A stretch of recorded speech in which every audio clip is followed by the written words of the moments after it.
మీరు నాకు తెలియకపోవచ్చు, లేదంటే మీరు నాకు బాగా క్లోజ్ అవ్వచ్చు, కానీ మన సృష్టికర్తకి మాత్రం మనందరం చాలా క్లోజ్గా తెలుసు. ఆయనకి మనం చాలా పాతవారం. ఎంత పాతవారం అంటే ఆయన అనుకున్నాడు కాబట్టే మనం ఈ భూమి మీదకి వచ్చాం. సో 25వ తారీఖున ఈ ప్రదేశంలో మనం ఉన్నాము అని అంటే పండుగ దినం అని మనం సెలబ్రేట్ చేసుకుంటున్నటువంటి ఈ టైంలో మనకి కొత్తగా ఉండొచ్చు, లేదంటే మనకి సంతోషంగా ఉండొచ్చు, కానీ మనల్ని చూడడాన్ని బట్టి మన సృష్టికర్తకు అంతకు మించి సంతోషంగా ఉంటుంది. ఆమేన్. ఒకసారి చాలాసార్లు మనం వినేటటువంటి మాటను మళ్ళీ ఒకసారి చెప్పుకుందాం. మీ పక్కన కనుక మీ భార్య ఉంటే, మీ హస్బెండ్ ఉంటే ఒకసారి ఐ లవ్ యూ చెప్పండి. చెప్పండి, నేను నిన్ను ప్రేమిస్తున్నానని చెప్పండి. అమ్మా ఐ లవ్ యూ చెప్పండి. భార్యాభర్తలు చెప్పుకోరు కాబట్టే పెళ్లి కాని వాళ్ళందరూ ఊళ్ళ మీద, ఇళ్ళ మీద, రోడ్ల మీద పడి చెప్పుకుంటున్నారు. బైబిల్ అందుకని ఏం చెప్తుంది అని అంటే, చేయాల్సిన పద్ధతిలో, అందించాల్సింది రైట్ వేలో కన్వే అయినప్పుడు రాంగ్ వే వెళ్లకుండా ఉంటుంది. భార్యను ప్రేమించండి అని బైబిల్లో చాలా స్పెసిఫిక్గా ఉన్నది. మీ భార్యాభర్తలు ఇద్దరు ప్రేమించుకోవాలని బైబిల్లో స్పెసిఫిక్గా ఉన్నది. ఈ విషయం మనం బైబిల్లో ఉంది, మీరు చెయ్యండి చెప్పండి అని అంటే మనం చెప్పుకోం కాబట్టి మన పిల్లలు బయట ప్రేమను వెతుక్కుంటూ ఉంటారు. అందుకనే పెళ్లి కానీ ఆడపిల్లలు పురుషుడిని ఎత్తుక్కుంటూ ఉంటారు. అబ్బాయిలు అమ్మాయిలను ఎందుకు అంటే ప్రేమ కోసమని. లేదు, బైబిల్లో చాలా స్పెసిఫిక్గా ఉంది, we need to love it అని. ఇంకో విషయం అర్థం అవ్వాల్సింది ఏంటి అని అంటే, నాకు లోపల ఉంటుందండి, బయటికి చెప్పనండి. భార్యాభర్తలు కొట్టుకునేది ఎందుకంటే, నన్ను ఎంత ప్రేమిస్తున్నావో తెలుసా అంటే, ఎందుకంటే నీకు బయటికి చెప్పాలేంటి, నాకు లోపల ఎంత ఉంటుంది, లోపల చాలా ఉంటుంది అంటారు. బయటికి చెప్పని ప్రేమ ప్రేమే కాదట. ఏంటి, బయటికి చెప్పని ప్రేమ ప్రేమే కాదు. ఎందుకు చెప్పాలి? ఎందుకంటే మన పిల్లలు నేర్చుకుంటూ ఉంటారు కాబట్టి. మన పిల్లలు ఎలా మాట్లాడతారు, మన పిల్లలు ఎలాగ నడుస్తారు, మన పిల్లలు ఎలాగ బిహేవ్ చేస్తారు, ప్రతిదీ కూడాను ఇందాక సిస్టర్ చెప్పారు. మనం ఎలా ఉంచాము అన్నది మన చుట్టుపక్కల ప్రభావం, దాని మీద మన ప్రభావం వారి మీద ఉంటుంది. మన పిల్లలు ఎక్కడ నేర్చుకుంటారు? మనం అనుకుంటున్నాం నేర్పించట్లేదు అని. నేర్పించట్లేదు కాదు, నేర్పిస్తూ ఉంటాం. మా పిల్లలు ఇప్పుడు అరవట్లేదు, కానీ ఇంతకుముందు అరిచేవాళ్ళు ఏదైనా సీరియస్గా కోపం వస్తాయి. అది ఎవరి నుంచి వచ్చింది అంటే నా నుంచి వచ్చింది. నాకు ఎక్కువ కోపం వస్తే గట్టిగా అరుస్తాను. వాళ్ళకి నేను కూర్చోబెట్టి వారం రోజులు ట్రైన్ చేయాల, కోపం వచ్చినప్పుడు ఇలా అరవాలి అని. అది వాళ్ళు నేర్చుకున్నారు. అదేమి మంచి గుణమా చెడ్డ గుణమా నేర్చుకోవాలా, ఇది బిహేవ్ చేయాల్సిన పద్ధతి అని వాళ్ళు నేర్చుకున్నారు. వాళ్ళకి ఎవరో ఒకరు నేర్పించాలి కదా. అందుకని బైబిల్లో ఒక మాట ఉంటుంది, ఏంటి అని అంటే, రోమీలకు రాసిన పత్రిక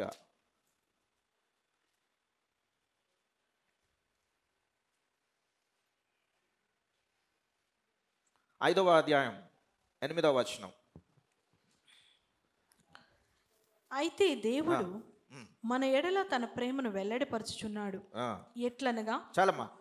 అయితే దేవుడు మన ఎడల తన ప్రేమను వెల్లడిపరుచున్నాడు. దేవుడట తన ప్రేమను వెల్లడిపరుచున్నాడు అంటే ఆల్రెడీ ఎక్స్ప్రెస్ చేస్తున్నాడు. నేను మిమ్మల్ని పుట్టించాను కదా, మీరు నా భక్తులైపోయారు కదా అని ఆయన ఊరుకోలేదట. ఏం చేశారట? తన ప్రేమను వెల్లడిపరుచున్నారు. చెప్పండి తర్వాత. ఎట్లనగా మనం ఇంకా పాపులమై ఉండగానే క్రీస్తు మన కొరకు చనిపోయాను. ఎప్పుడు చనిపోయారు? మనం ఇంకను పాపులై ఉండగానే అనే విషయాన్ని ఒక విషయం బాగా పక్కన పెడితే, మనం మంచివాళ్ళమా చెడ్డవాళ్ళమా? పర్లేదు చెప్పండి, ఇంకొద్దిగా ఈజీగా చెప్తాను. మీ అత్తగారు మంచి ఆవిడ చెడ్డ ఆవిడ? మీ మామగారు మంచి ఆవిడ చెడ్డ ఆవిడ? మీ చుట్టాల్లో చాలామంది చెడ్డవాళ్ళు ఉన్నారు. తెలియని విషయం ఏంటంటే, వాళ్ళని అడిగితే వాళ్ళ చెడ్డవాళ్ళ లిస్టులో మనం కూడా ఉంటాం. సో మనం మంచి వాళ్ళమా చెడ్డవాళ్ళమా అనే విషయం మనం సర్టిఫై చేసుకుంటే సరిపోదు. యేసు ప్రభు దగ్గరకు వస్తే ముందు నిన్ను స్కాన్ చేస్తారు, డయాగ్నోసిస్ చేస్తారు. అంటే ఏమన్నా ల్యాబ్కి వెళ్ళి టెస్ట్ చేయించుకుంటే ఏం తెలుస్తుంది? అందులో నార్మలా అబ్నార్మలా తెలుస్తుంది. సో బైబిల్ దగ్గరికి వచ్చినప్పుడు మనం నార్మలా అబ్నార్మలా తెలుస్తుంది. దేవుని దగ్గరికి రాకపోతే ఎదుటి వాళ్ళు అబ్నార్మల్ అని తెలుస్తుంటుంది, కానీ మనం అబ్నార్మల్ అనే విషయం ఎప్పటికీ తెలియదు.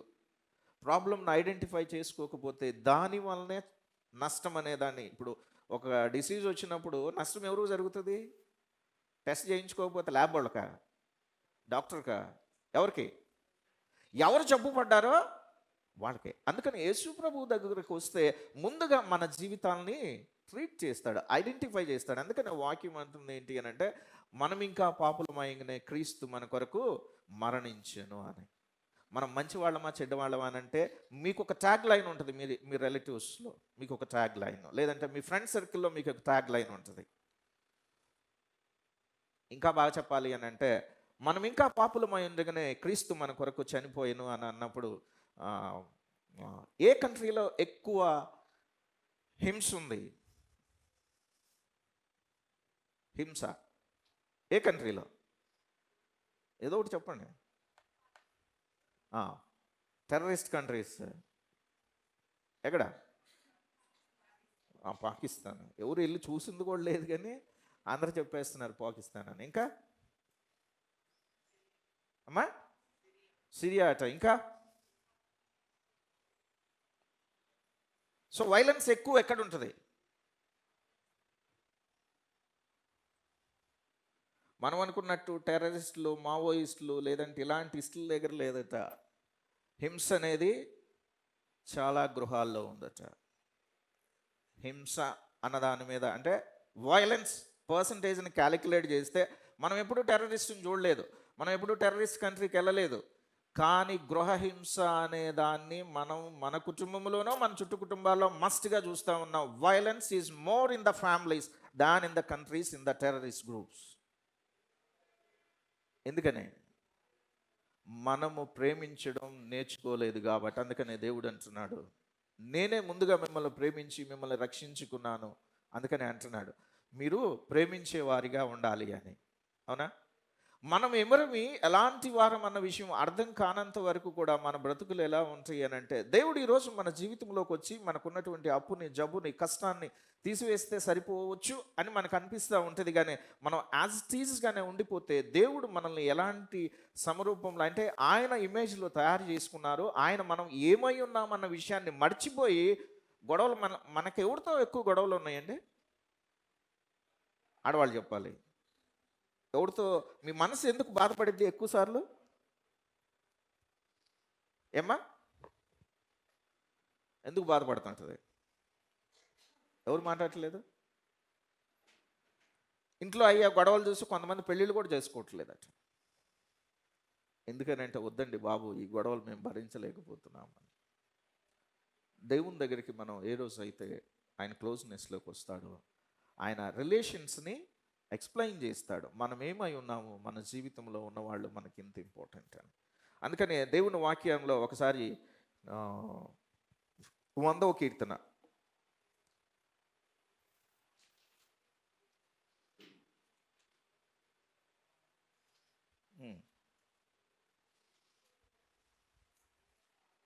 100వ కీర్తన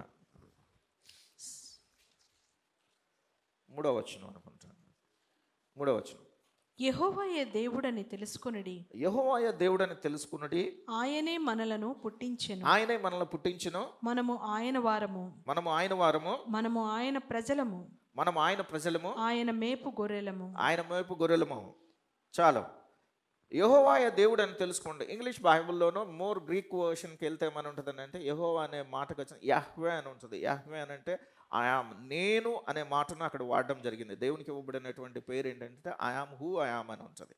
దేవునికి పేరు వచ్చేసరికి మన ట్రాన్స్లేషన్లోకి లేదంటే భాషాంతరాల్లోకి వచ్చి దాన్ని తీసుకొచ్చినప్పుడు ఒక నేమ్ డిజైన్ చేయబడింది. కానీ దేవుడు నీ పేరేంటి అని ఏం చెప్పాలి అని అంటే ఐయామ్ హూ ఐయామ్ అనే మాటను వాడడం జరిగింది. దేవుడు ఐడెంటిఫై చేసుకున్నటువంటి పద్ధతి అది.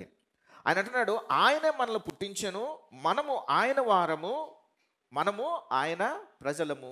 4వది, మనము ఆయన మేపు గొర్రెలమై ఉన్నాము. సో మనల్ని ఎవరు పుట్టించారు? ఆయనే పుట్టించారు. 2వది, మనము ఆయన వారము, ఆయన మన దేవుడై ఉన్నాడని. యెహోవాయే దేవుడని తెలుసుకునండి, మనము ఆయన వారమై ఉన్నామనే విషయాన్ని. సో ఎవరు మనల్ని సృష్టించారు? దేవుడే సృష్టించారు. అవునా? ఈరోజు ఈ ఊర్లో మంచి బిర్యానీ ఎక్కడ ఉంటుంది? మీకేదో పేరు తెలుస్తుంది కదా దాన్ని. ఎక్కడ మంచి బిర్యానీ ఎక్కడ బాగుంటుంది? ప్యారడైజ్. ఓకే, సింప్లిఫై చేసుకుందాం. ప్యారడైజ్ బిర్యానీ బాగుంటుంది అనే విషయాన్ని చెప్పారు. ఇంకా స్టే ఉండడానికి ఎక్కడ ఉంటుంది అంటే మీకు అవకాశం ఇస్తే ఏ హోటల్లో ఉంటారు?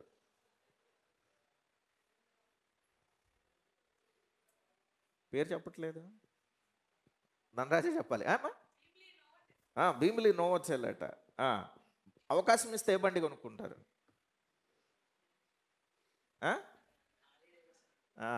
నాకు ఆ పేరు కూడా తెలియట్లేదు. ఓకే, కారు ఏం కొనుక్కుంటారు?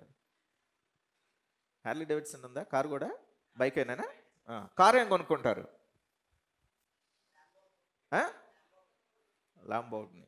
ఓకే, మీరెవరు ఊహించలు కూడాను. ఏరోప్లేన్ ఏం కొనుక్కుంటారు?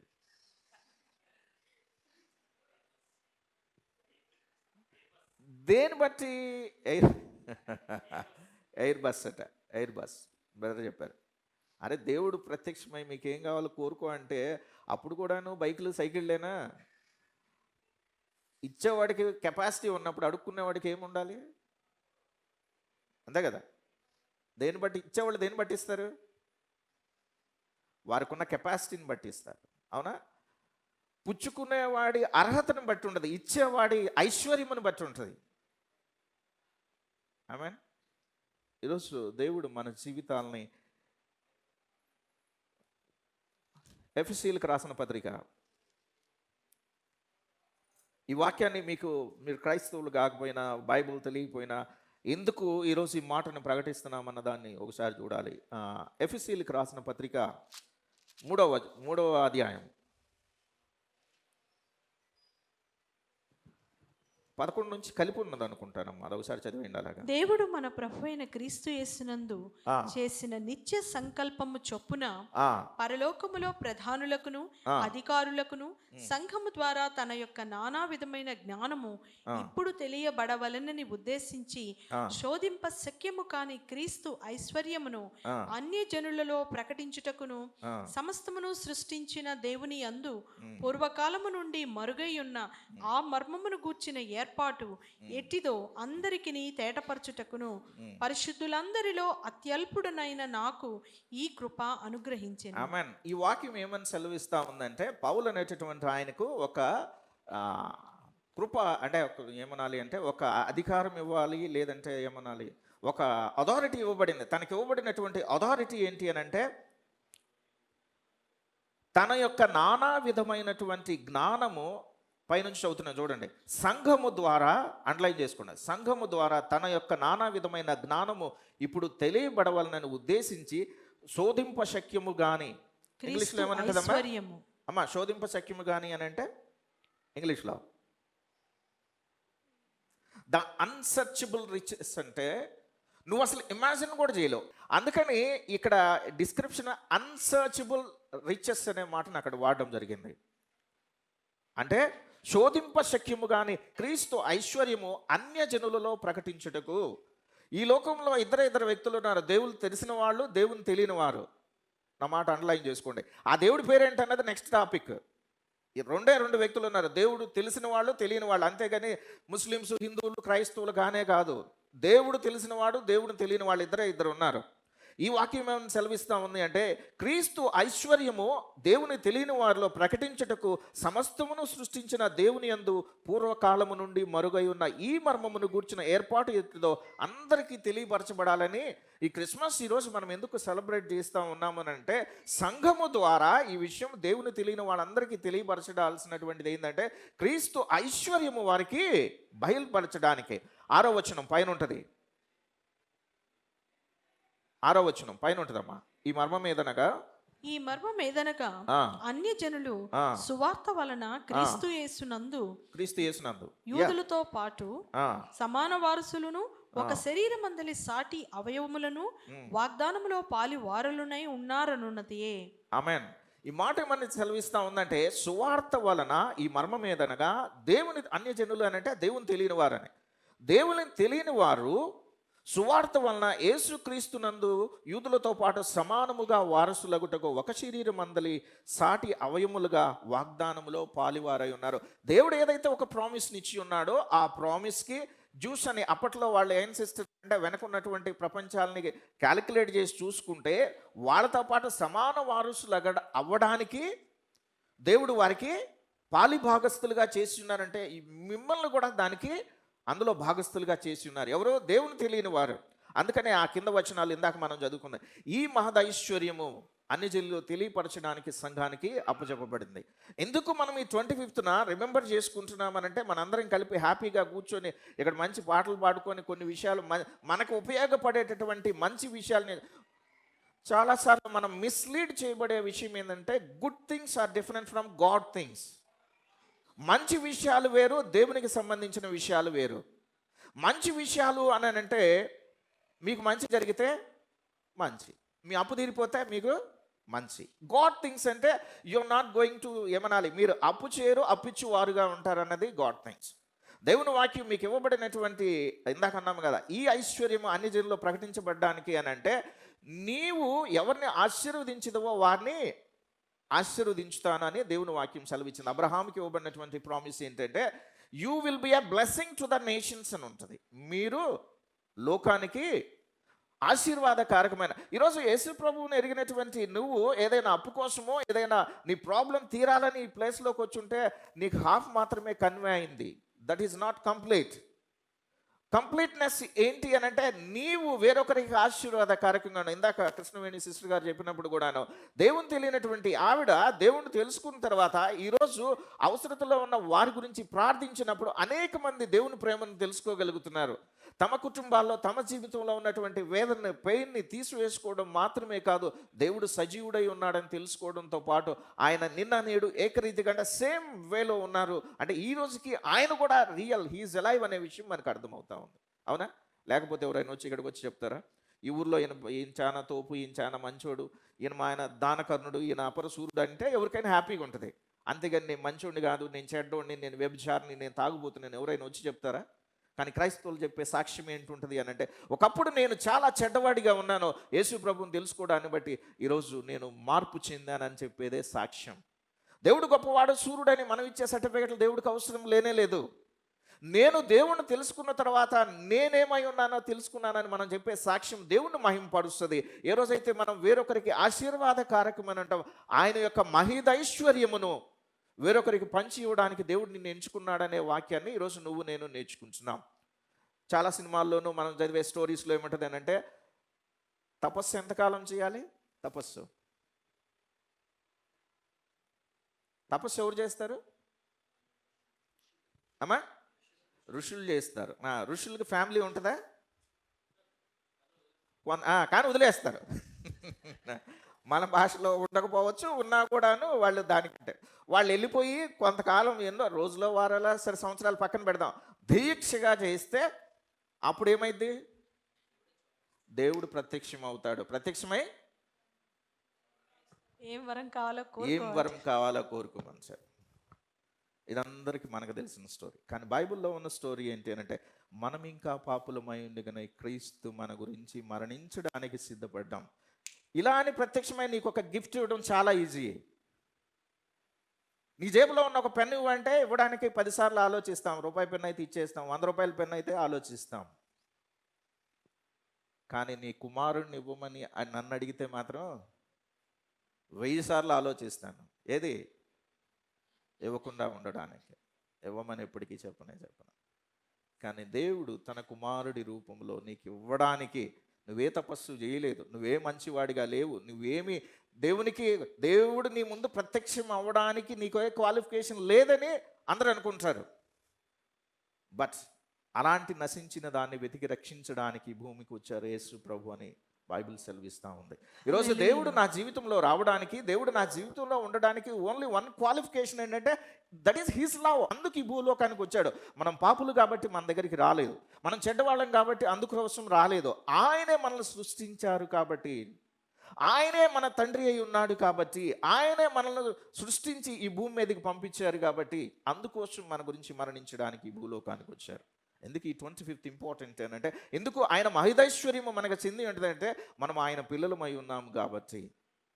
ఎవరి కోసం మనం ఈ దేవుణ్ణి యాక్సెప్ట్ చేయడం, దేవుణ్ణి మన లైఫ్లో ఉండడం అంటే first and foremost important who we are, మనం ఎవరిమై ఉన్నాము అని.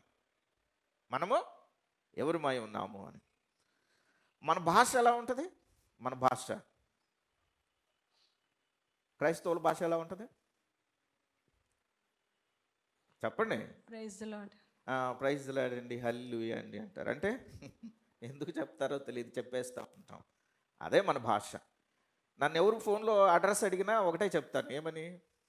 మీ ఇంటి అడ్రస్ ఏంటంటే పక్కన సింహాద్రి హాస్పిటల్ ఉంటుందని చెప్తాను. అక్కడ కాదు, ఇంకో ల్యాండ్ మార్క్ చెప్పండి అంటే పక్కన విజయ మెడికల్ సెంటర్ ఉంటుందని చెప్తాను. మేము లాస్ట్ టైం నర్సీపట్నం వెళ్ళడానికి ఒక టాక్సీ డ్రైవర్ని నిన్ను ఎక్కడి నుంచి పిక్ చేసుకోవాలరా అంటే అక్కయ్యపాలెం వచ్చేసి అక్కడ మహాలక్ష్మి బార్ ఉంటుంది వచ్చేయండి అన్నాడు. మహాలక్ష్మి బార్ అదేంట్రా అంటే ఇంకోటి చెప్పంటే ఆ మూల అదే సందులో గణేష్ బార్ ఉంటుందండి అన్నాడు. అరే అది కాదురా, అక్కడ ఇంకేమన్నా ఏమనాలి, మందుల షాపు, దాన్ని ఏమంటారు, హోటల్ అలాంటిది చెప్పురా అని అంటే వాడు చాలాసేపు ఆలోచిస్తున్నాడు. ఎందుకు? వాళ్ళ ల్యాండ్ మార్క్ అది. నేనెందుకు హాస్పిటల్స్ చెప్తున్నాను? నేను అక్కడ వర్క్ చేస్తున్నాను కాబట్టి కనెక్టివిటీ మనకి దేంతో ఉంటుంది? మనం దేంతో కనెక్ట్ అయ్యి ఉంటే దాంతో మన కనెక్టివిటీ, మన భాష, ఇవన్నీ ఉంటాయి. ఈరోజు ఐశ్వర్యవంతులై ఉన్నటువంటిది మీరు దేని బట్టి ఈరోజు మీరు పేదవారని కానీ లేదంటే డబ్బులు ఉన్న వాళ్ళని దేని బట్టి అనుకుంటున్నారు? మీకు ఫీలింగ్ ఉంటుంది, నేను పేదవాడినానో డబ్బులు ఉన్నవాడినానో మీకు ఫీలింగ్ ఉంటుంది. దేని బట్టి ఉంటుంది? మీ జాబ్ బట్టి కానీ, మీ ఫాదర్ జాబ్ బట్టి కానీ, మీ ఆస్తిని బట్టి కానీ, మీ పేరెంట్స్ ఆస్తిని బట్టి కానీ. బైబిల్ కానీ దేవుడు ఏమంటున్నారంటే తను ఎందరు అంగీకరించుతారో వారందరినీ తనకు కుమారులుగాను కుమార్తెలు అవుటకు ఆయన అధికారం ఇచ్చినాను. దేవుడు అధికారం నీకు ఇచ్చి నిన్ను తన కుమారుడిగా ఉంచి ఈ ప్రదేశంలో నువ్వు ప్రార్థించినప్పుడు ఏ విషయాలు చేయడం చేయకపోవడం అన్నది మనకి లిమిట్ ఉంటుంది. కానీ మనం దేవుణ్ణి అంగీకరించి దేవుణ్ణి కలిగి ఉండడాన్ని బట్టి నువ్వు ప్రార్థించినప్పుడు there is no limit for it. ఎందుకు? నమ్ముచు నీ వల్ల అయితే సమస్తమును సాధ్యమే. దేనివల్ల? ఇట్ ఈజ్ నాట్, అంటే మనకున్నటువంటి విశ్వాసము ఎవరి మీద అయితే ఉందో ఆయన్ని బట్టి. దేవుడు ఎంత ఐశ్వర్యవంతుడు చెప్పండి. ఈ ఊర్లో ఐశ్వర్యవంతులు ఎవరు?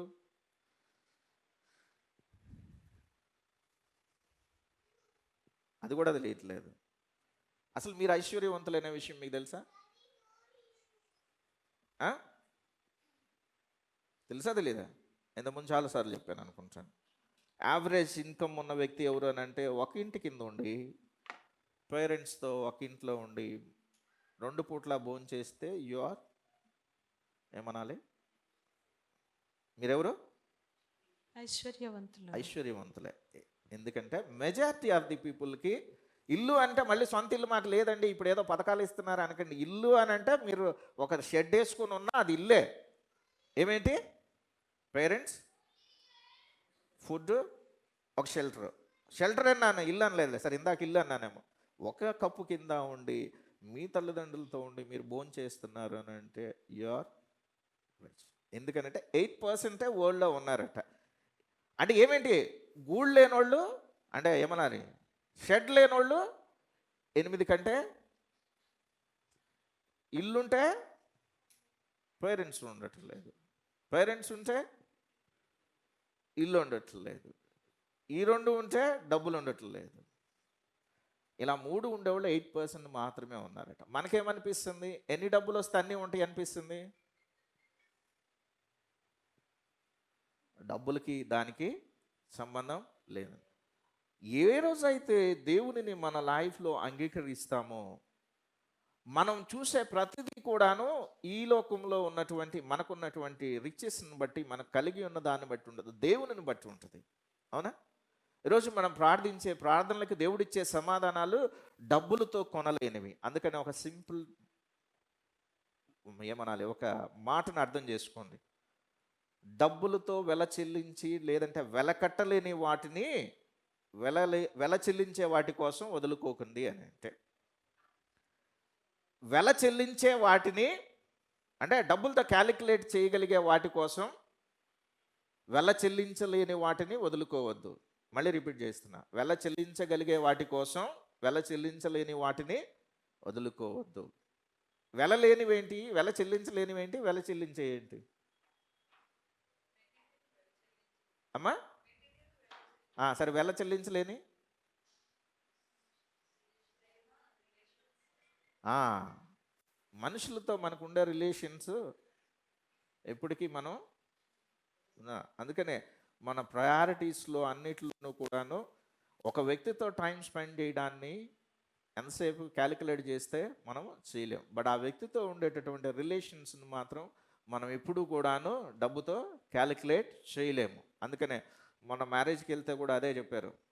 గొడవ పడినప్పుడు, భార్యాభర్తలు గొడవ పడినప్పుడు గొడవ ఎంత దూరం వస్తుంది, ఎంత దాకా వెళ్తుంది? గొడవనైనా వదిలిపెట్టండి కానీ మీ భార్యను వదిలిపెట్టకండి, మీ భర్తను వదిలిపెట్టకండి. అవసరమైతే ఏం వదిలిపెట్టాలి? గొడవను వదిలిపెట్టండి. వెల చెల్లించగలిగే వాటి కోసం వెలలేని వాటిని, వెల చెల్లించలేటి వాటిని వదులుకోవడం అంటే దేవునిని మనం మన లైఫ్లో కలిగి ఉన్నప్పుడు ఏవి ఇంపార్టెన్స్, ఏవి వాల్యుబుల్ అనే విషయాలు మనకు అర్థమవుతాయి. అప్పుడు మనకు గొడవ అయింది, నష్టమైంది, చాలా పెద్ద నష్టమే అవుద్ది భార్యాభర్తల మధ్య. అప్పుడు దేవుని వాక్యం సెలవిస్తుంది, ఇది ఆలోచించు, ఏది వెళ్ళగలిగింది, ఏది వెళ్ళలేంది. అప్పుడు ఫైట్ ఎక్కడికి అయిపోద్ది? ఫైనాన్షియల్ ప్రాబ్లం వచ్చింది, గొడవ పడతాం. అప్పుడు డిస్కషన్ ఎంత ఎక్కడికి అయిపోద్ది? నీ దగ్గర డబ్బు లేవు, నువ్వు డబ్బులు ఇవ్వలేదు, లేదంటే నువ్వు సరిగా సంపాదించుంటే అని ఆ అమ్మాయి ఏమో ఆ అబ్బాయిని అంటది, లేదంటే నువ్వే కట్నం తెచ్చి ఉంటే అని వీడు ఆ అమ్మాయిని అంటాడు. మొత్తానికి ఫైటింగ్. అసలు సమస్య ఏంటి? Financial problem. కానీ వీళ్ళ ఫైట్ ఏంటి? వీళ్ళిద్దరు కలిపి దాని గురించి గొడవ పడుతూ ఉంటారు. అది ఎంత దూరం పోతుంది? ఎక్స్ట్రీమ్కి వెళ్ళేది ఎంతవరకు అంటే వీళ్ళిద్దరూ విడిపోయేంత దూరం పోతూ ఉంటుంది. అప్పుడు దేవుని వాక్యం సెలవిస్తూ ఉంటుంది, మీరిద్దరు ఏక శరీరులా ఉన్నారు, మీరిద్దరు ఒకటై ఉన్నారు, ఫైట్ అగెన్స్ట్ ద ప్రాబ్లం. దేవుని సహాయంతో మీ సమస్య మీద పోరాడండి అని. లేకపోతే ఈ లోకంలో ఉన్న పరిస్థితులు అన్నీ ఏం చెప్తాయి అని అంటే, ఇప్పుడున్నటువంటి సొల్యూషన్స్ మనకేమున్నాయి, వాటితో మనం ఎలా డీల్ చేసుకోవచ్చు. బట్ ఏ రోజైతే దేవుని దగ్గరికి వస్తామో, దేవునికి అప్పగించుకుంటామో, దేవుడు డైరెక్ట్ చేసే పద్ధతి ఎలా ఉంటుంది అని అంటే, ఒక పెద్ద నది అడ్డం వచ్చినప్పుడు ఒక వ్యక్తి వచ్చాడు, ఇలా చూడంలో చాలా పెద్ద నది, ఎలా దాటాలి అని అర్థం అవ్వలా. సో యాజ్ యూజువల్ చర్చ్కి వచ్చేటువంటి వ్యక్తి కాబట్టి ప్రార్థన చేస్తే అడిగితే ఏదైనా ఇస్తారు అనుకుంటే చూశాడు, యవనస్తుడు కాబట్టి అడిగాడు, ఓకే ప్రభువా నాకు స్విమ్మింగ్ వస్తే బెస్ట్ అని. అడగంలోనే వెంటనే స్విమ్మింగ్ వచ్చింది, స్విమ్ చేసుకుంటూ అవతలకి ఒక పావు గంటలో వెళ్ళిపోయాడు. నెక్స్ట్ ఇంకొకడు వచ్చాడు, మీరు కొద్దిగా బాగా అడిగితే బెటర్గా ఉంటుంది, తెలివి కలిగిన వాళ్ళుగా అడగండి ప్రార్థించేటప్పుడు అని చెప్పినటువంటి వాక్యం విన్నాడు. ఇమీడియట్గా మళ్ళీ ప్రార్థన చేశాడు, ప్రభువా నాకు ఒక బోట్ ఉంటే బాగుంటుంది అనగానే వెంటనే బోట్ వచ్చింది. దాన్ని పెడల్ చేసుకుంటా, అంటే ఏమనాలి, తెడ్డు వేసుకుంటా అవతలకి రీచ్ అయిపోయాడు. ఇంకో వ్యక్తి వచ్చాడు, అసలు మనం ఇంత ఆలోచించడం ఎందుకు ప్రభువా, నాకు అంత తెలివి జ్ఞానం లేదు, యు డైరెక్ట్ మీ, నన్ను అవతలకి తీసుకెళ్ళి అనగలోనే వెంటనే పక్కన చూస్తే చిన్న యారో మార్క్ ఉంటుంది, 100 మీటర్స్లో బ్రిడ్జ్ ఉంది అనగలోనే 1 మినిట్లో అవతలకి వెళ్ళిపోతాడు. అన్నీ ప్రార్థనలే, అన్నీ మెథడ్సే. బట్ డీల్ చేసే పద్ధతిలో నాకు కావాల్సిన దాన్ని నేను ఎంచుకోవడానికి, దేవుని చేతిలో పెట్టి దేవునికి అప్పగించుకోవడానికి వ్యత్యాసం ఉంది. ఈరోజు మన లైఫ్ అంతా కూడాను దాడుతున్నాం, మన సమస్యలు తీరుతున్నాయి, మనం అవతలకు చేరుతానే ఉంటాం. బట్ దేవుని సహాయాన్ని తీసుకుంటున్నప్పుడు సొల్యూషన్స్, పరిస్థితులు మనం అడుగుతున్నామా, దేవునికి అప్పగించుకుంటున్నామా? దేవునికి అప్పగించుకుంటే ప్రతిదీ కూడా ఆయన అవతలకి తీసుకెళ్తాడు. ఎందుకంటే మనం ఇంకా పాపులమైనగానే క్రీస్తు మన గురించి మరణించును అనే మాట. తన సొంత కుమారుని అనుగ్రహించుటకు వెనదీయక అప్పగించిన వాడు తనతో పాటు సమస్తమును ఎందుకు అనుగ్రహించుడు అనేది దేవుని వాక్యం. అందుకని దేవుని సన్నిధిలో ఈరోజు మనం జ్ఞాపకం చేసుకుంటున్నటువంటి క్రిస్మస్ ఒక విషయం సెలవిస్తూ ఉంది. ఏంటి అంటే, దేవుడు, ఆకాశమునున్నటువంటి దేవుడు మన కోసం, అంటే మనం ఇంకా చెడ్డవారమై ఉండగానే, మనం ఇంకా పాపులమై ఉండగానే, మనం ఇంకా చెడ్డవారమై ఉండగానే మన గురించి మరణించడానికి ఎందుకోసమై అంటే, ఆయన తన ప్రేమను వెల్లడిపరుచున్నాడు. మనం ఇంకా ఎలాంటి వారమైనా ఈరోజు మనము ఆయనతో భాగస్వాములై ఉన్నామని అంటే, తన యొక్క క్రీస్తు మహదైశ్వర్యము ప్రకటించబడవలనని దేవుని వాక్యం సెలవిస్తూ ఉంది. కాబట్టి ఈరోజు మనం ఇక్కడ ఎందుకు మనకు తెలిసిన వాళ్ళకి చెప్తాం, ఎందుకు క్రిస్మస్ అప్పుడు దేవుని గురించి మనం వివరిస్తాము అని అంటే, ఎవరైనా వినుట వలన విశ్వాసము కలుగును. ప్రార్థించాలి అని అంటే, ఎవరైనా ప్రార్థించాలి అంటే విశ్వాసం ఉండాలి. విశ్వాసం ఉండాలి అంటే అసలు ఎవరైనా వినాలి కదా. ఎవరైనా వింటేనే కదా ప్రార్థన చేస్తారు అని అంటే. ఎవరైనా వినాలి అంటే ఎవరో ఒకళ్ళు చెప్పాలి కదా. ఎందుకు మనం ఈరోజు క్రిస్మస్ రోజు ఎందుకు దేవుని గురించి వివరిస్తున్నాము అనంటే, చెప్పినటువంటి మాటలు దేవుని గురించినటువంటి విషయాలు వాళ్ళకి అర్థమవుతాయి. అర్థమైనప్పుడు వాళ్ళు విశ్వాసంలో ఉంటారు. విశ్వాసం ఉన్నప్పుడు ప్రార్థిస్తారు. ప్రార్థించినప్పుడు దేవునితో ఎన్కౌంటర్ అంటే దేవునితో వాళ్ళకి ఆ రిలేషన్లో అర్థమవుతుంది. ఒకసారి అర్థమైన తర్వాత మీరు నేను ఇంకే వ్యక్తి అవసరం లేదు వారు ప్రార్థించినప్పుడు అని. ఆమేన్. అందుకని దేవుడు మెచ్చడానికి నువ్వే తపస్సు చేయాల్సిన అవసరం లేదు. దేవుడు మంచివాడిగా నిన్ను ఎంచడానికి ఏ పని నువ్వు చేయనవసరం లేదు. మనం ఎలా అయితే ఉన్నామో అలాగే దేవుడు నిన్ను నన్ను కోరుకుంటున్నాడు. అందుకోసమే మనం ఏది భక్తిగా ఈరోజు మీరు చర్చిలో ఉండడాన్ని బట్టి కాదు, అసలు దేవుడు తెలియకుండా మన ఇష్టానుసారంగా ఉన్నప్పుడే తన సొంత కుమారుణ్ణి అనుగ్రహించడానికి ఆయన వెనుతీయలేదు. అంటే ఎంతగా ప్రేమిస్తున్నాడు అని అంటే నిన్ను నన్ను, తాను మరణించాల్సి వస్తే ఆయన అన్నాడు ఐఎమ్ రెడీ ఫర్ యూ అని చెప్పేసి. దేవుని సన్నిధిలో ఈరోజు మనం జ్ఞాపకం పెట్టుకోవాల్సింది ఏంటంటే, దొంగతనము నాశనము చేయుటకు హత్య చేయుటకు వచ్చిన గాను నేనైతే మీకు జీవము కలగడానికి, సమృద్ధి జీవము కలగడానికి నేను వచ్చి ఉన్నానని దేవుని వాక్యం సెలవిస్తూ ఉంది. వారికి జీవము కలగడానికి, అది కూడా సమృద్ధిగా కలగడానికి నేను వచ్చానని దేవుని వాక్యం సెలవిస్తూ ఉంది. సో ఈరోజు దేవుడు మన జీవితాల్లో ఇచ్చే అబండెన్స్ ఏంటంటే, ముందుగా మన కుటుంబంలో ఉన్నటువంటి మన టోటల్ ఫ్యామిలీ అంతా ఏదైతే ఉందో దానిలో రిలేషన్స్ని ఎస్టాబ్లిష్ చేస్తాడు. తర్వాత మీరు వేరొకరికి ఆశీర్వాదకారకంగా ఎలా ఉంటారో దేవుడు నీకు నాకు వివరిస్తాడు. అన్నిటికీ మించి nothing is impossible with God అన్న మాటను బట్టి 2 విషయాలు చెప్పి క్లోజ్ చేస్తాను. ఇంతకుముందు మనం చాలాసార్లు చెప్పుకున్నటువంటి ఆయన ఎవరు, Bengaluru Benny Prasad, what is impossible for man is possible with God అని ఉంటుంది. ఏదైతే మనిషికి అసాధ్యమో అది దేవునికి సాధ్యమే అని చెప్పేసి. ఇందాక దేవుని యొక్క మహదైశ్వర్యం అనే మాటను మనం విన్నాం. ఎంత ఐశ్వర్యవంతుడు దేవుడు అనే మాటకు మనం ఆయన హేరర్స్గా ఉన్నాము, వారసులమై ఉన్నామనే మాటకు ఎగ్జాంపుల్స్ 2 చెప్పి నేను క్లోజ్ చేస్తాను. 9 years పైన చిన్నప్పటి నుంచి ఆస్మాతో సఫర్ అవుతూ ఉన్నటువంటి ఆ బాబు స్టెరాయిడ్స్ వీటన్నిటితో తీసుకుని లంగ్స్ అన్ని ప్రాబ్లంతో పాడైపోతాయి. 9th 10th ఈ ఏజ్కి వచ్చినసరికల్లా కంప్లీట్గా ఆస్మాతో సఫర్ అవుతూ ఉంటాడు స్టెరాయిడ్స్ వీటన్నిటిని తీసుకొని. ఇంకా ఎంత బక్కగా అయిపోతాడంటే కాలేజీకి వెళ్ళడో స్కూల్కి వెళ్ళడో చదువుకోలేడు. ఇలాంటి వ్యక్తి ఏంటిది నా లైఫ్ ఇలా ఉంది అనుకుంటా ఉన్న టైంలో పక్క గ్రౌండ్లో ఆడుతూ ఉన్నటువంటి ఒకళ్ళు జావాలని విసిరితే అది ఆ వ్యక్తికి తగిలి కంప్లీట్గా నడవలేకుండా, ఏమనాలి, స్పైన్ ఇంజ్యూరీ అయ్యి అసలు నడవలేని స్థితిలోకి వెళ్ళిపోతాడు. ఇంకా అప్పుడు ఒక మాట అంటాడు, దేవుడా నువ్వు అంటూ ఉంటే ఈ బతుకు నా బతుకు, ఇది బతుకు కాదు, నేను చచ్చిపోవాలనుకుంటున్నాను, నన్ను తీసుకో అని అంటే తన ఇంటి దగ్గరకు ఉన్నటువంటి ఒక ప్లేస్ వచ్చి పైనుంచి దూకి చచ్చిపోవాలని ట్రై చేస్తే అప్పుడు దేవుని స్వరం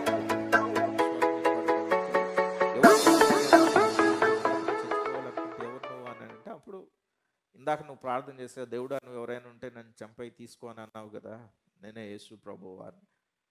నేను ఎప్పుడు నువ్వు నా మతం కాదు నా కులం కాదు, నువ్వు నన్ను ఎలాగా దేవుడు ఎలా నువ్వు వచ్చావు అని అంటే, దేవుడా నువ్వు ఎవరైనా అంటే అన్నావు కదా అందుకనే వచ్చాను.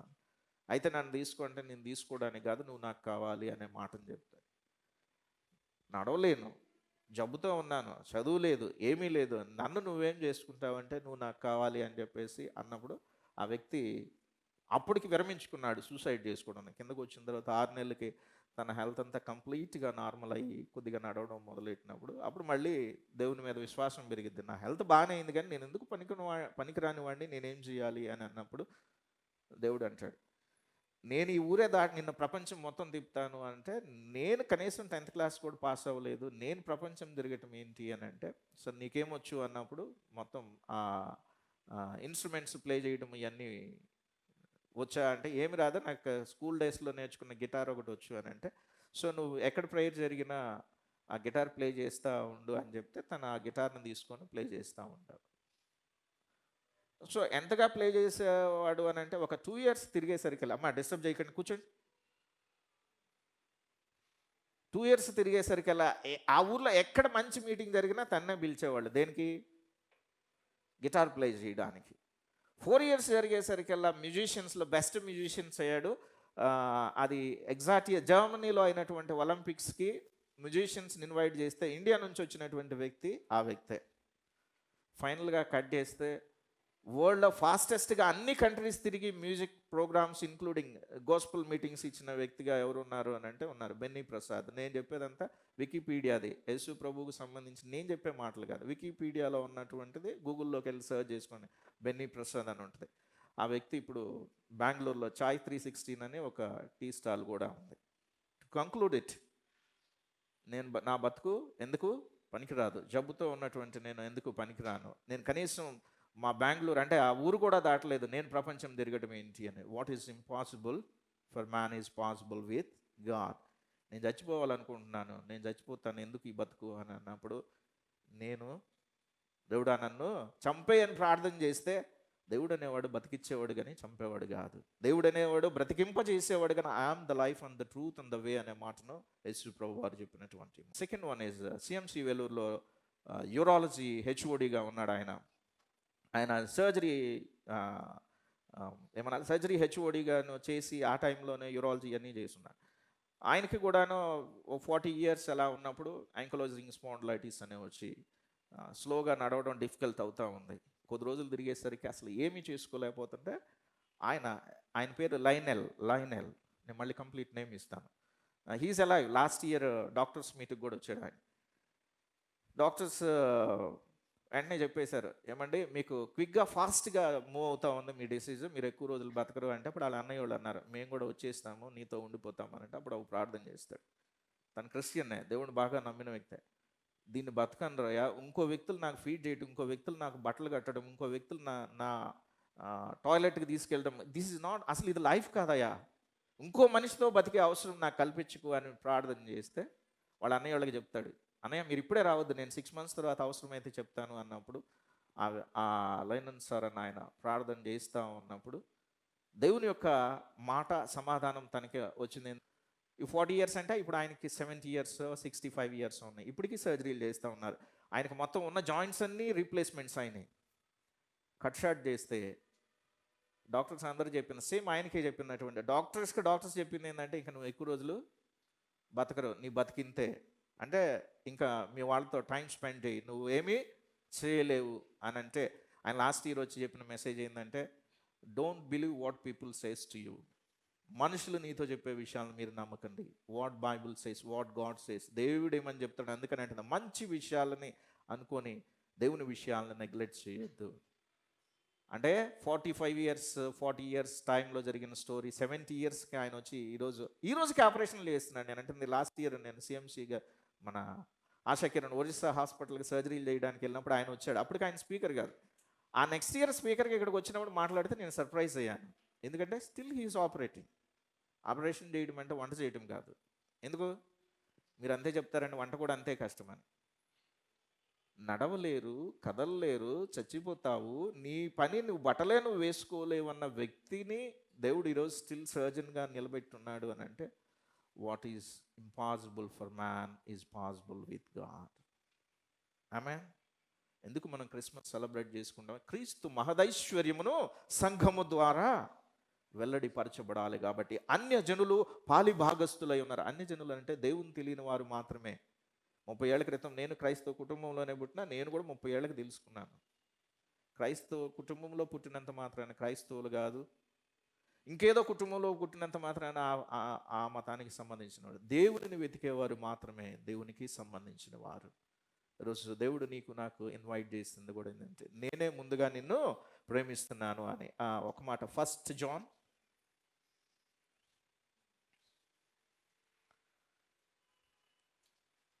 4:19. ఆయనే మొదట మనల్ని ప్రేమించిన గనక మనం ఆయనను ప్రేమించుచున్నాము. ఎవరు ముందుగా ప్రేమించారటమ్మా? దేవుడే ముందుగా ప్రేమించాడని. ఆడవాళ్ళకి జ్ఞాపకం చేసుకోండి, మీ పిల్లలకి మీరు చెప్పాలి, మనల్ని ఎవరు ప్రేమించరు, ఈ లోకంలో మనకు ఎవరూ లేరు, మనల్ని ఎవరు ఆదుకోవడానికి, మనుషులు మనకు పెద్దగా సహాయం చేయడానికి మనకు ఎవరూ లేరని మీరు ఎప్పుడు చేయాల్సినటువంటి ఒక మాట ఏంటంటే, దేవుడు మనల్ని ప్రేమించుచున్నాడని, తన సొంత కుమారుణ్ణి మనకి అనుగ్రహించాడని, ఆయన తిరిగి మరణించి లేచింది నిన్ను నన్ను తనతో పాటు కుడిపార్శ్వాన కూర్చోబెట్టుకోవడానికని. అందుకని దేవుని వాక్యంలో ఉన్నటువంటి మాట ఈరోజు నువ్వు నేనంటే ఆయన మనల్ని ప్రేమించున్నాడు అనే విషయాన్ని జ్ఞాపకం చేసుకోండి. తన సొంత కుమారుని అనుగ్రహించుటకు వెనుదీకి అప్పగించిన వాడు తనతో పాటు సమస్తమును ఎందుకు అప్పగించాడు అని. ఆమేన్. క్రిస్మస్ ఇందాక మనం అనుకున్నట్టు క్యాండిల్స్ ఏమనాలి, సెలబ్రేషన్స్ ఇవన్నీ ఉండాలి. ఎందుకు ఉండాలి? పాస్ అయినప్పుడు ఏం చేస్తారు? సెలబ్రేషన్స్ ఉంటాయి. ఎప్పుడు సెలబ్రేషన్స్ చేయం? అలవాటు అయిపోయిన రోజు వస్తే చేయం. కానీ నిజంగానే బర్త్డే చేసుకోవడానికి మనం ఏమన్నా మహాత్మా గాంధీయా లేదంటే సుభాష్ చంద్రబోస్ చేసుకుంటున్నాం కదా? చేసుకుంటున్నారు. స్టేటస్లు చూస్తే తెలుస్తూ ఉంటుంది, రకరకాలుగా చేసుకుంటున్నాం. అలాంటిది మనం ఇంకా ఎలాంటి స్థితిలో ఉన్నా కూడాను మన గురించి మరణించేంతగా ప్రేమించి ఒక ఆయన ఈరోజు బర్త్డే అని చెప్తే నేను సెలబ్రేట్ చేయకుండా ఎలా ఉంటాను? I will celebrate. I'm going to celebrate. Amen. Happy Christmas. ప్రార్థన చేసుకుందాం. What is impossible for man అనేటటువంటి మాటను బట్టి ఎదుగో దేవుని వాక్యం సెలవిస్తూ ఉన్నది. వాక్యము శరీర ద్వారి అయి మీ మధ్య ఉన్న మాటను బట్టి ఆయన పొందిన గాయముల చేత మీకు స్వస్థత ఉన్నదన్నది దేవుని వాక్యమై ఉన్నది. నమ్ముట నీ వలన అయితే సమస్తము సాధ్యమే అన్నది దేవుని వాక్యమై ఉన్నది. తను ఎందరు అంగీకరించుతారో మీరందరూ దేవుని కుమారులు కుమార్తెలగుటకు ఆయన అధికారం ఇచ్చును అన్నది మాట అయి ఉన్నది. నేను నీకు ఆశీర్వాద కారకమై ఉన్నాను అన్నది దేవుని వాక్యమై ఉన్నది. మీరు అనేక మందికి ఆశీర్వాద కారకులుగా ఉండడానికి మీరు పిలువబడితిరి అనే మాటను దేవుని వాక్యమై ఉన్నది. మై డియర్ ఫ్రెండ్, ఓ సహోదరుడా, నువ్వే స్థితిలో ఈ ప్రదేశంలో ఉన్నావు, నీ మతాన్ని లేదంటే నువ్వెవరివై ఉన్నావో, నీ క్యాస్ట్ని, నీ రిలీజియన్, వీటి గురించి ఆ విషయాలన్నీ పక్కన పెట్టాయి. హూ యు ఆర్, నువ్వెవరివి? మంచివాడివి, చెడ్డవాడివి, పనికిమాలిన వాడు, ఎందుకు రానివాడు అని ఎవరైనా అనుకోవచ్చేమో, ట్యాగ్ లైన్స్ ఉండొచ్చు. బట్ దేవుడైతే నేను యాజ్ ఇట్ ఈజ్గా అలాగే ప్రేమిస్తున్నాడు. అలాగే మనల్ని ప్రేమించుతూ ఉన్నాడు. ఎంతగానంటే మరణించేంతగా. ఆయన ఇచ్చేటటువంటి ఆ ప్రేమ వెల్లడిపరిచాడు ఆల్రెడీ సిలువ మీద. ఇదిగో నేను ఎంతగా నేను ప్రేమిస్తున్నాను అని. మన కుటుంబంలోనూ, మన జీవితంలో, మన శరీరంలో ఎలాంటి పరిస్థితి అయినా ఆయనకు అప్పగించుకుందాం. ప్రభా, నీ అభిషేకాన్ని బిడ్డల మీద ఉంచండి ప్రభా. నువ్వు రియల్ అని నిన్న నేడు ఏకరీతిగా ఉన్నారని ప్రభా వాక్యం సెలవిస్తూ ఉందయా. సర్వంతర్యామి అయినటువంటి నిన్ను బట్టి నాయన, నిత్యము నిలిచి ఉన్నవాడమైనటువంటి నీ మహిమ కలిగినటువంటి నామాన్ని బట్టి ప్రభువా, God I am who I am అన్న నీ మాటను బట్టి ప్రభువా, ఉన్నవాడును అనువాడునన్న నీ మాటను బట్టి ప్రభువా, బిడ్డలందరినీ మీ చేతులుగా అప్పగించుకుంటున్నాం ప్రభా. యెహోవా రాఫా, యెహోవా ఈరే, యెహోవా షాలోం, యెహోవా నిస్సి, ఇవన్నీ నీ పేర్లయా. అవసరతలో ఉన్న బిడ్డలు ప్రార్థించి ఉండగా ప్రభా, వారి జీవితాల్లోనికి రండి ప్రభా. వారి జీవితాల్లో నాయన మీ యొక్క తాకిడిని, మీ ప్రజెన్స్ని, మీ ఉనికిని వారికి తెలియచేయండి ప్రభువా. మేము మరొక మతంలోనికో లేదంటే మరొక మతాన్మాదులుగా మారకుండానట్లుగా ప్రభువా, నీ ప్రేమలో నిలిచి ఉండి నీ బిడ్డలుగా, నీ శిష్యులుగా నిలబడినట్లుగా సహాయం చేయండి ప్రభువా. మేము ఎక్కడ చిక్కుకొని పోకుండా మా బంధకాల్లో నుంచి విడుదల చేయండి ప్రభువా. బూడిదకు ప్రతిగా పుదటనిస్తానన్న మా దేవా, వారి కన్నిటిని నాట్యముగా మారుస్తానని నీ వాక్యం సెలవిస్తూగా ఉండగా ప్రభా, అలాంటి స్థితిలో ఈ ప్రదేశంలో ఎవరైనా ఉంటే నాయన వారి కన్నీటిని తొడవండి ప్రభా. వారి కన్నీటిని నాట్యముగా మీరు చేయించు ఉండగా ప్రభా. వారి కన్నీటికి ప్రతిగా నాయన, వారి బాధకు ప్రతిగా ప్రభా పూదండతో మీరు నాయన అలంకరించబోతూ ఉండగా బిడ్డలు ముచ్చండి. అమ్మా, మీరు ఈ ప్రదేశంలో ఉన్న ఎవరైనా మీ శరీరంలో ఎక్కడైనా ఏమైనా బాధ ఉంటే ఆ విషయాన్ని దేవునికి అప్పచెప్పుకోండి. వాక్యంలో ఒక మాట సెలవిస్తూ ఉంది, క్రీస్తు పొందిన గాయముల చేత, దెబ్బల చేత మనకు స్వస్థత ఉన్నదని. ఈ విషయాన్ని నేను ఎంత బలంగా నమ్ముతా ఉన్నానంటే ఈ రోజుకి నేను దాన్ని ప్రాక్టీస్ చేస్తాను, ఈ రోజుకి దాన్ని ప్రకటిస్తూ ఉంటాను. ఈ క్రిస్మస్ డే రోజున ఆయన యొక్క మహిమ, ఆయన నిన్ను తాకడానికి ఇష్టపడుచు ఉండగా నీ శరీరంలో ఎక్కడ బాధ కలిగేటటువంటి స్థితి ఉన్నా అది ఎలాంటిదైనా కూడా ఆయనకు అప్పగించుకో. ఆయన పొందినటువంటి గాయముల చేత మనకున్న స్వస్థతను బట్టి ఇప్పుడు ఈరోజే నువ్వు ఆయన స్వస్థను అనుభవించడానికి ఈ ఒక్క చిన్న మాటను ఆయనతో చెప్పు. ప్రభువా, I want to heal by you Lord. ప్రభువా, నీ చేత నేను స్వస్థపరచబడాలనుకుంటున్నానయా, నేను అనుభవించబడాలనుకుంటున్నాను ప్రభువా అని ఆయనకు అప్పగించుకోండి. ఇందాక మనం విన్నటువంటి స్టోరీలో భాగంగానే ఎక్కడైనా ఇంకా నా లైఫ్ ఎందుకు, ఎక్కడ సెటిల్మెంట్ లేదు, ఎక్కడ ఏమి అసలు ఏం జరుగుతుందో కూడా నాకు, ఇంక ఈ లైఫ్ నేను ఎండ్ చేసుకోవడమే అని ఎక్కడైనా అనుకుంటా ఉంటే, ఇదిగో ఆయన అంటున్నాడు, I'm the life and I'm the way and the truth అని. ఇదిగో నేనే సత్యమును జీవన మార్గం అయినటువంటి ఆయన. ఇదిగో జీవం కలగడానికి, సమృద్ధిగా కలగడానికి వచ్చానని నా వాక్యం సెలవిస్తూ ఉండగా, ఆయన జీవంలోనికి ప్రవేశిద్దాం, ఆయన జీవాన్ని సంపూర్ణంగా అనుభవిద్దాం, సమృద్ధి కలిగిన జీవితాన్ని కలిగిన బిడ్డలుగా అనేక మందికి ఆశీర్వాదకారకంగా మారదాం.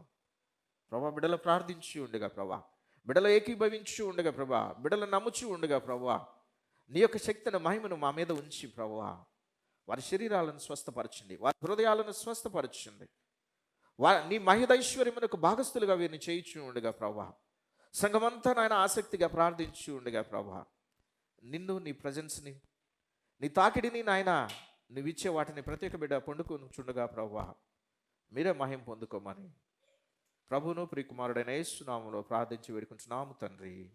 Amen, amen, amen.